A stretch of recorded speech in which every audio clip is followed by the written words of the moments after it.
지난 11일 한국은행은 예상대로 기준금리를 동결했습니다. 다음 달 미국 연준이 금리를 추가로 올리게 되면 한미 간 금리 차이 역대 최대로 벌어지게 됩니다. 이 밖에 이번 주 주요 경제 현안들 이정환 한양대 경제금융대학 교수와 함께 차근차근 정리해 보겠습니다. 안녕하십니까? 예, 자 오늘은 우선 이 기준금리 얘기를 할 수밖에 없습니다. 예상대로 지금 동결한 상황입니다.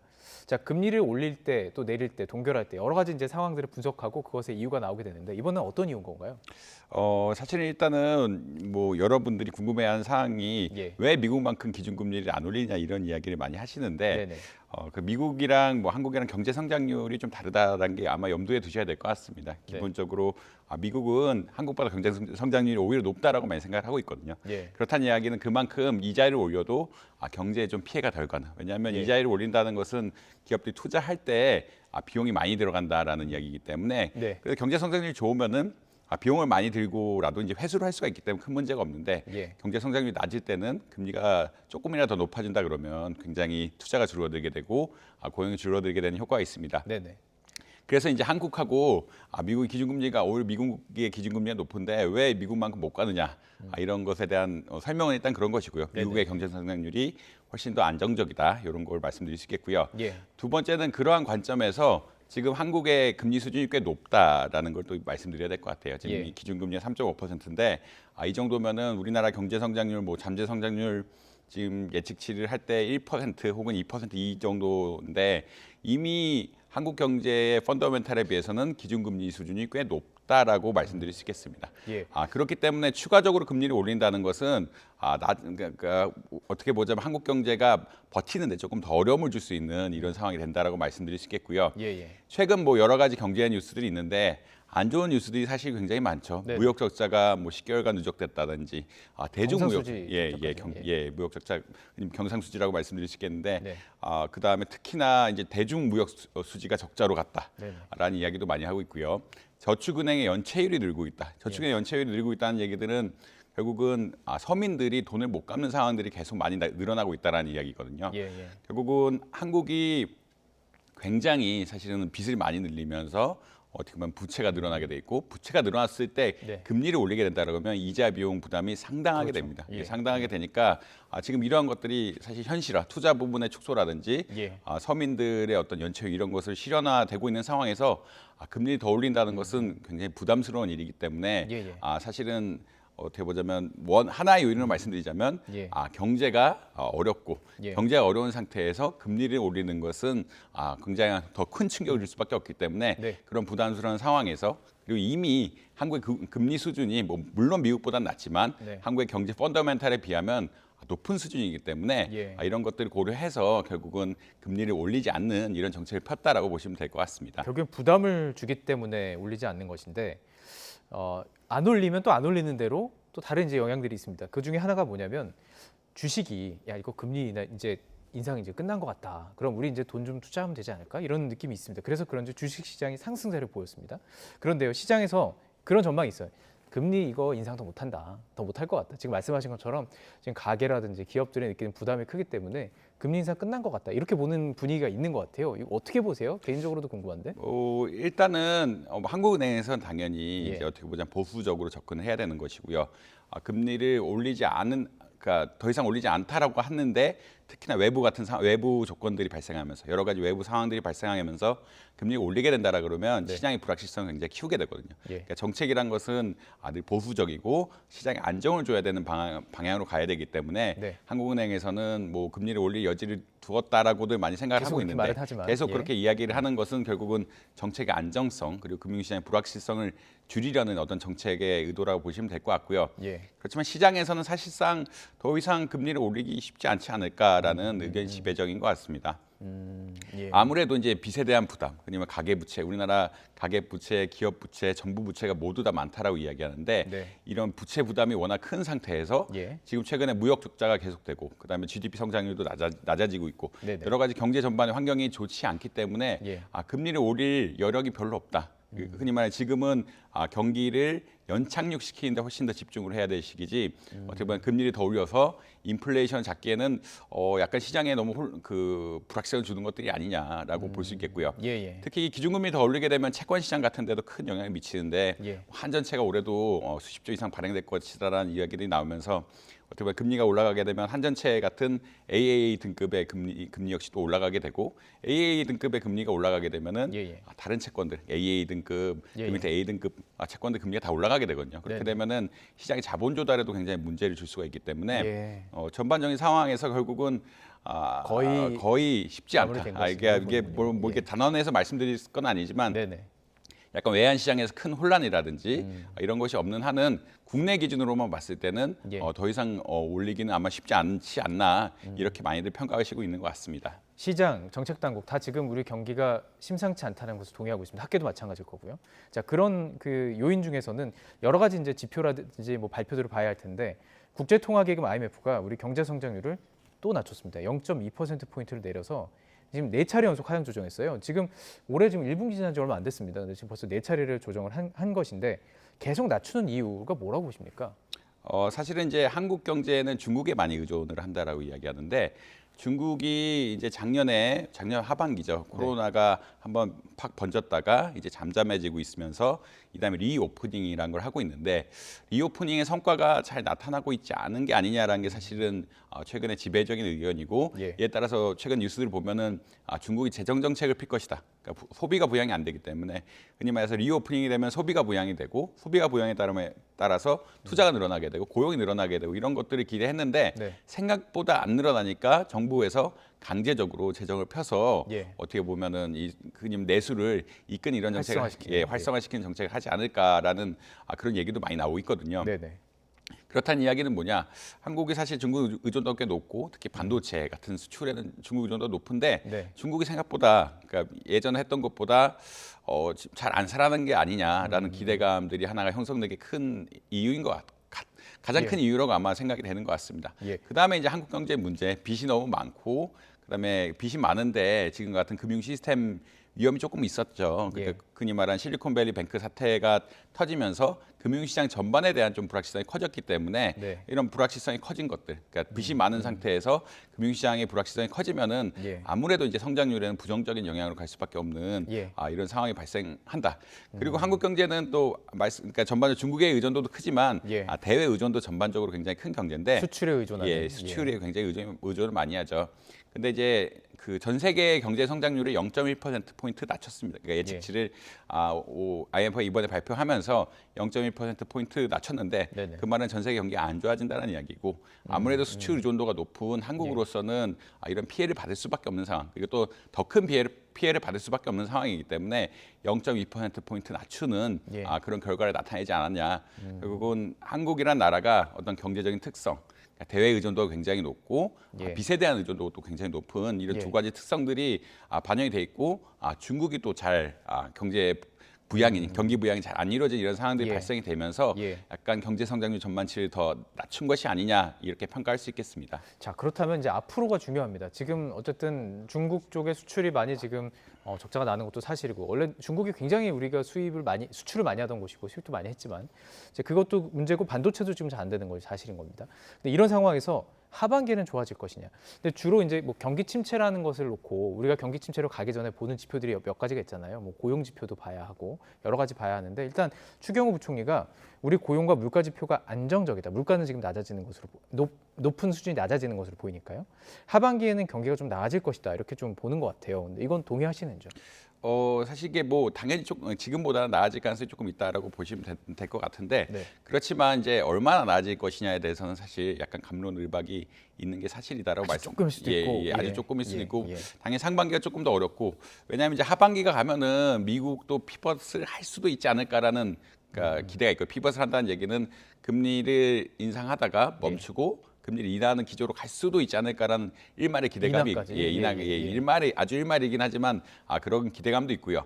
중국도 이제 재정 정책을 피다 보면은 결국 리오프닝의 효과가 나타나면서 IT 분야의 수출 같은 것들이 빨리 늘어나지 않을까라는 기대가 분명히 있긴 합니다. 예. 그렇지만 이런 속도들이 결국은 생각보다는 잘 안 나온다라는 게 IMF 이런 기관들의 평가거든요. 네. 그래서 제목 자체도 그 이번에 IMF 경제 전망에서 제목이 험난한 경제 회복이라고 이야기하는데 생각보다 험난한 길이 너무 많다. 그리고 특히나 금융시장에 대한 불확실성이 굉장히 커지면서 네. 이런 것들 어떻게 더 퍼져나갈지 예. 이거 실물에 어떤 영향을 미칠지가 예전에 지정학적 리스크, 러시아 우크라이나 사태, 그다음 고물가 예. 이런 것들 더불어서 추가적으로 나왔거든요. 예. 그만큼 점점 더 이게 경제 성장, 경제 회복, 그리고 흔히 말하는 경제 성장이 빨리빨리 돼야 되는데 예. 생각보다는 험난하게 가고 있는 이런 예. 추세로 가고 있기 때문에 하반기에 상반기보다 나아질 거라고 생각 많이 하고 있습니다. 왜냐하면 아무래도 한국 경제의 중심은 반도체인데 네. 반도체가 이제 하반기 가면은 조금 가격도 오를 것 같고 네. 이에 따라 수익을 낼 수 있는 기반이 되니까 예. 이런 차원에서는 좋아진다라고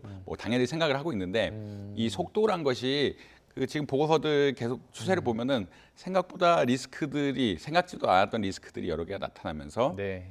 빠르게 회복이 되고 있지는 않다라는 그리고 생각보다 경로가 험난하지 않을까 이게 여러 가지 은행 위기도 극복해야 되고 험난, 물가도 생각보다 빨리 안 떨어지고 있거든요. 빨리빨리 예. 떨어졌으면 좋겠는데 예. 계속 올라가고 있고 그다음에 러시아 우크라이나 전쟁이 빨리 끝날 줄 알았는데 그것도 예. 아니고 이런 여러 가지 요인들이 경기가 회복이 제대로 되려 그러면 이런 것들을 빨리 네. 처리하고 회복이 돼야 되는데 그런 일이 잘 일어나고 있지 않다 이런 예. 우려가 있기 때문에 한국 역시 마찬가지다. 그러니까 이게 당연히 반도체 시장이 좋아지면서 상반기보다는 하반기가 나아질 거라고 생각을 하지만 예. 그렇지만 이제 대외 환경이 생각보다 천천히 좋아지고 있는 것 또한 뭐 사실이다라고 보시면 될 것 같습니다. 불확실성이 너무 많고 험난할 수밖에 없는 상황. 그러다 보니까 금융시장이 조금 혼란스러운 예전과 좀 다른 느낌이 있는 그런 흐름이잖아요.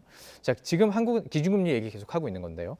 한국은행이 기준금리를 동결하면서 지금 한미 간의 기준금리 차가 1.5%포인트입니다. 사실 이 수치상으로만 놓고 보면 미국에 있는 돈, 한국에 있는 돈, 은행에 예치하는 것들을 생각했을 때 많이 달러가 빠져나갈 수 있는 가능성이 있어요. 물론 뭐 세금도 내야 되고 뭐 이렇게 수수료도 있지만 이것만 놓고 보면요. 그러다 보면은 이거 괜찮은 건가 이런 우려도 나오거든요. 이거 어떻게 봐야 되는 건가요? 사실 이제 기준금리 격차가 중요하긴 한데요. 예. 근데 이제 결국 투자란 것은 기준금리란 거는 하루 사이 혹은 일주일 사이 금리이기 때문에 아주 네. 초단기라고 이야기를 하고 있고요.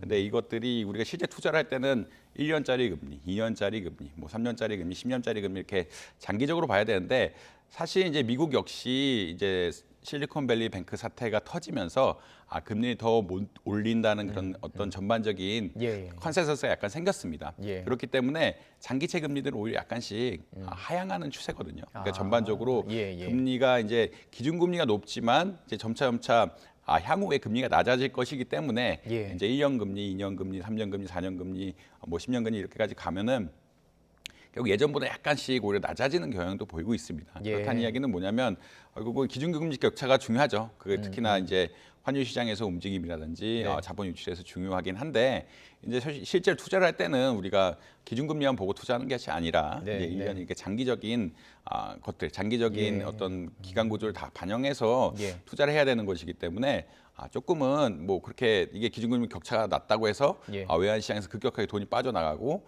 이것이 투자로 이어질 것이냐에 대한 채널이 뭐 그만큼 그러니까 수치만큼은 확실하지 않다. 이게 말씀드린 것처럼 계속 격차가 나면서 장기채 같은 것들에서 예. 격차가 더 벌어지기 시작한다라 그러면 이제 전혀 다른 이야기가 되는데 네. 미국도 이제 예. 장기 금리가 조금씩 그러니까 결국은 뭐 많은 분들이 네네. 예측을 5월 아니면 5월에 거의 아마 끝낼 거다라고 금리 인상 끝낼 거다라고 예측을 하는데 더 예. 이상 올라가지 않으면 밑에 향후에 이제 금리가 좀 내려가지 않을까라는 기대감들이 많이 형성이 돼 있어가지고 그러니까 실제 돈을 들고 있는 투자자들이 볼 때는 금리차가 그렇게 큰 게 아니군요. 그러니까 단기와 장기로 봤을 때. 예, 그러니까 이게 또 올라가면 문제인데 이쪽이 그 장기 금물들이 더 예. 많이 빨리빨리 올라가면 문제인데 예. 이제 내려가는 추세니까 오히려 예. 이제 투자는 예. 지금 뭐 급하게 빼서 투자해서 또 수익을 낸다는 것이 약간은 불투명해진 상황이다. 그래서 전반적으로 뭐 기준금리 격차가 커지는 게 중요한 요인이 하죠. 흔히 네, 말하는 네. 외환시장 수급이라든지 이제 혹시나 이제 자본 유출 같은데 중요한 요인이긴 한데 꼭 투자란 것이 그것만에 따라서 이루어지는 것들이 아니고요. 네네. 특히나 이제 환율이 조금 더 안정되면서 미국 역시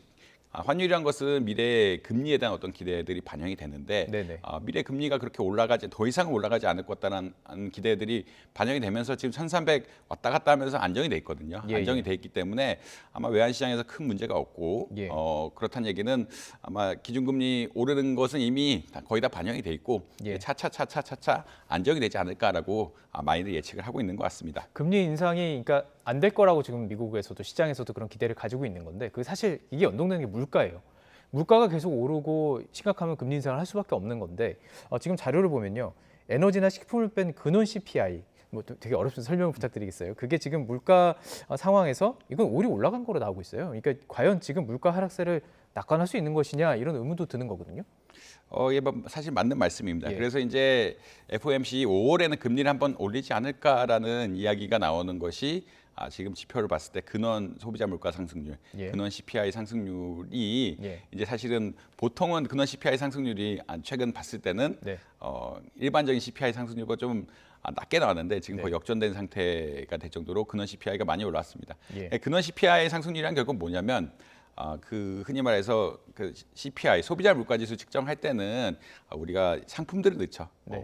원유라든지 집값이라든지 다양한 걸 넣어가지고 이것을 인덱스로 만들어서 얼마나 올랐는지를 전년 동월 대비로 보통 비교를 예, 하는데 근데 아무래도 에너지 가격이라든지 식료품 가격이 소비자한테 굉장히 중요하긴 한데 그렇죠. 예. 그렇지만 이제 너무 변동성이 크니까 그걸 빼고 보면 어떨까?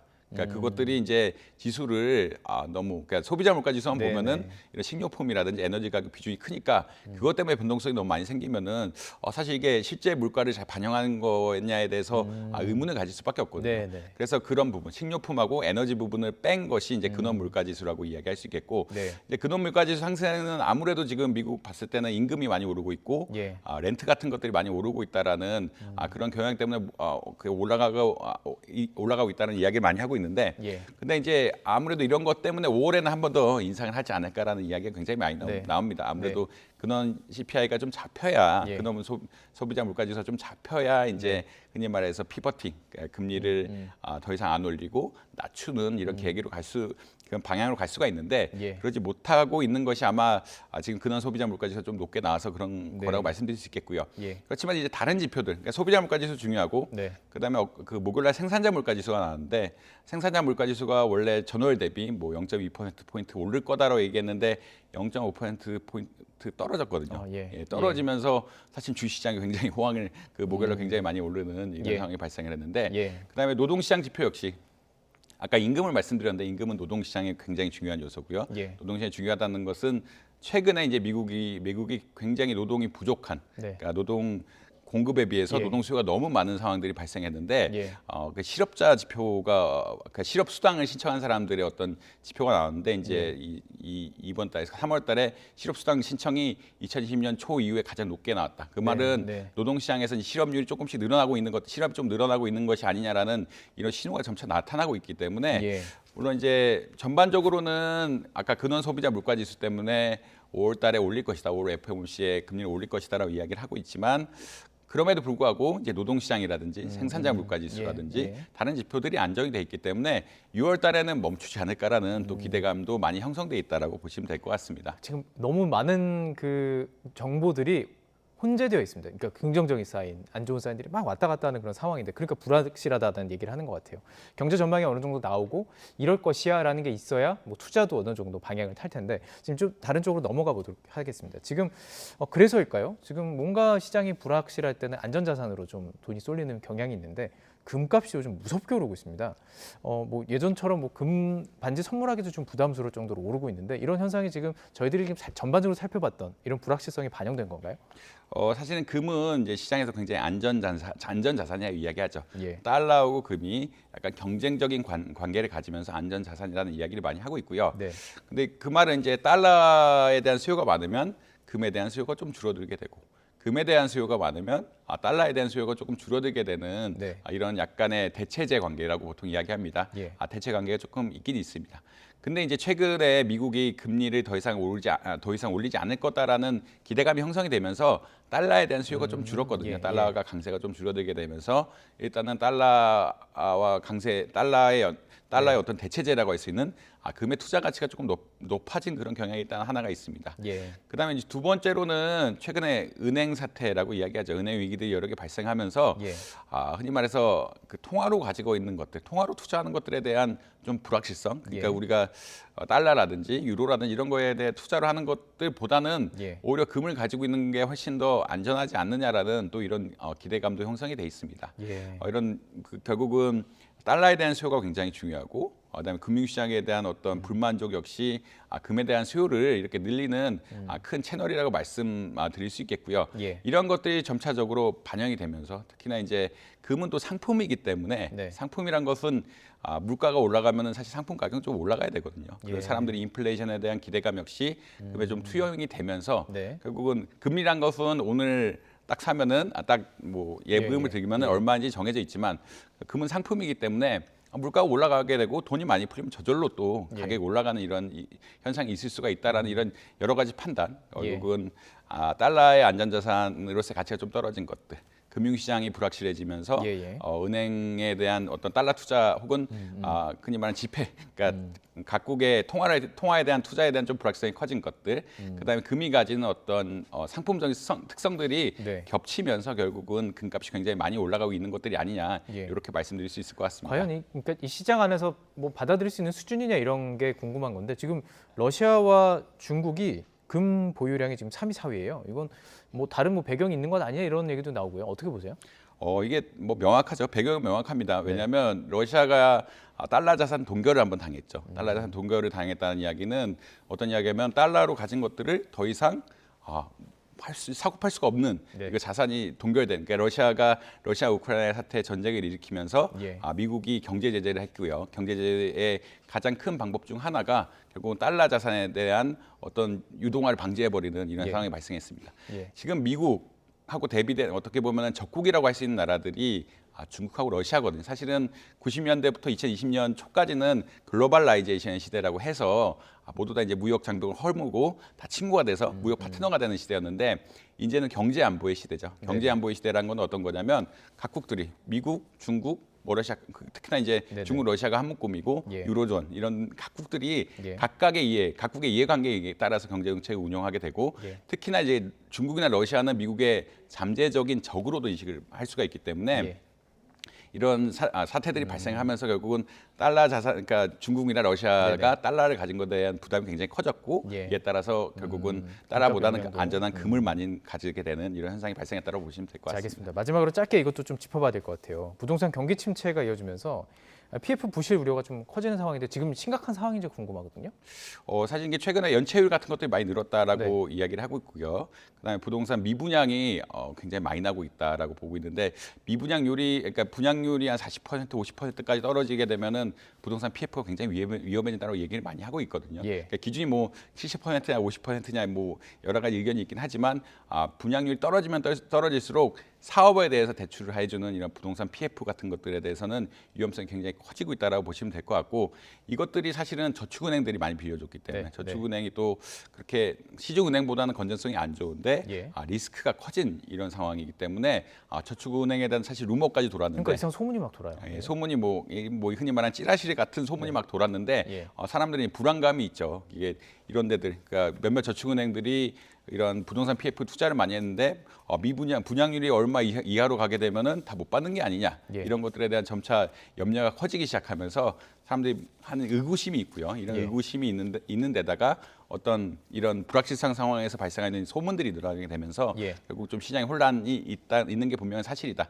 그게 뭐 실체가 없는 것은 아니고 분양률과 뭐 PF 대출이라는 어떤 뭐 관계에 따라서 뭐 정확하게 설명이 되는 이야기이긴 하다라고 보시면 될 것 같습니다. 예, 알겠습니다. 지금 뭐 관리가 되고 있겠죠, 금융당국을 통해서. 결국은 금융당국에서는 계속 대손충당금을 쌓으라고 많이 이야기를 하고 있고요. 예. 그러니까 부동산 PF에 대해서 예. 빌려준 것들에 대해서 나중에 문제가 되면은 자기 자본을 충당할 수 있게끔 돈을 많이 쌓으라고 하고 있기 때문에 예. 뭐 크게 문제되지는 않을 가능성이 높다라고 아마 보시면 될 것 같습니다. 예, 알겠습니다. 이 시간 한 주간 일어났던 경제 이슈들 다 정리를 할 수 있었던 것 같습니다. 이 시간 딱 보고 경제 이슈를 딱 정리하면 좋을 것 같습니다. 네, 오늘 말씀 너무 고맙습니다. 이정환 한양대 경제금융대학 교수와 함께했습니다. 고맙습니다.